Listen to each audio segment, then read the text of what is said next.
So 2000 మంది వరకు ఇక్కడ వర్కర్స్ పెట్టి పనిచేయించాలనేది వాళ్ళు అనుకుంటున్నారు. అకామిడేషన్స్ కూడా మనకి ఇక్కడ ఉన్నటువంటి షెడ్స్ కానీ ఇట్లాంటి అకామిడేషన్స్ అంతా వాళ్ళకి ఇస్తే చుట్టూ అవన్నీ కట్టుకొని డిస్టర్బ్ కాకుండా ఫాస్ట్ గా చేసిస్తారు. దాంట్లో ఫాస్ట్ గా ముందుగా ఏం చేయాలనేది కూడా పూజారులు మనకు చెప్తే దాన్ని బట్టే వాళ్ళు చేయడం జరుగుతుంది.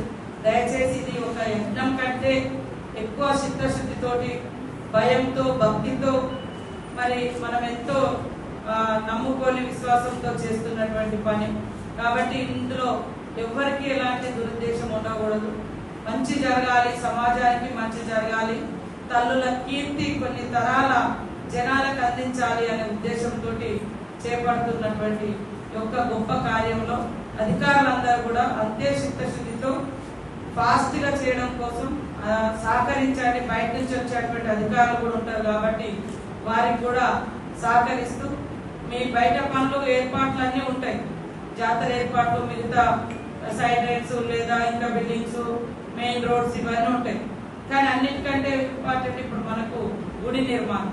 కాబట్టి గుడి నిర్మాణంలో అందరు అధికారులు వారి వారి పాత్రను పోషిస్తే ఖచ్చితంగా మనం అందరం చెప్పుకోవడానికి కూడా మనకు ఒక గొప్ప ఫీలింగ్ ఉంటుంది. మేమున్నప్పుడు ఈ దేవాలయాన్ని నిర్మించడం జరిగింది, మేము కష్టపడ్డాము, మేము ఈ రకంగా పనిచేసామని పూజారులు వాళ్ళ మనమలు మునిమమ్మలు కూడా మా తాతలు ఉన్నప్పుడు కట్టిరని ఇప్పుడు కనుక వెనకట చిన్న గుడిసె, మరి చిన్న చెట్టుకి పెద్ద చెట్టు కింద గుడిసె, మరి ఎర్రమట్టితోటి పూసి ముగ్గులేసినటువంటి ఆనవాళ్ళు మనం ఇప్పుడు చూస్తున్నాం.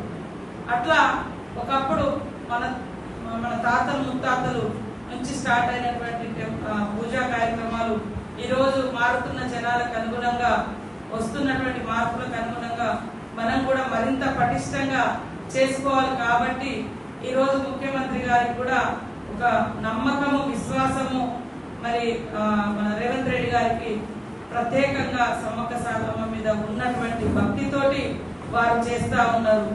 ఎంతో నమ్మకం, విశ్వాసం ఉంటేనే మరి సెంటిమెంటల్ గా కూడా వారు ఇక్కడ నుంచి పాదయాత్ర కూడా చేయడం జరిగింది. సో ఆ రకమైనటువంటి భక్తితో వారు ఈ పని చేస్తున్నారు, వేరే ఏ ఉద్దేశం లేదు. కాబట్టి అందరం కూడా అంతే చిత్తశుద్ధితో పని చేసి దేవాలయాన్ని, గుడిని నిలబెట్టుకొని నిర్మించుకొని మరి జనవరి 28 నుంచి వచ్చే భక్తులకు సంపూర్ణమైనటువంటి మంచి దర్శనాన్ని కూడా మనం అందిద్దామని తెలియజేస్తూ ఫస్ట్ ప్రోగ్రామ్ మనం సీఎం గారు వచ్చిపోగానే సీఎం గారి ప్రోగ్రామ్ ను సక్సెస్ చేసుకొని తర్వాత నెక్స్ట్ డే నుంచి ఇంకా వర్క్ అనేది మొదలవుతుంది. ఇప్పటికే ఆల్రెడీ గ్రౌండ్ వర్క్ వాళ్ళు చేసుకుంటున్నారు, టెండర్లు వేసుకోవడం.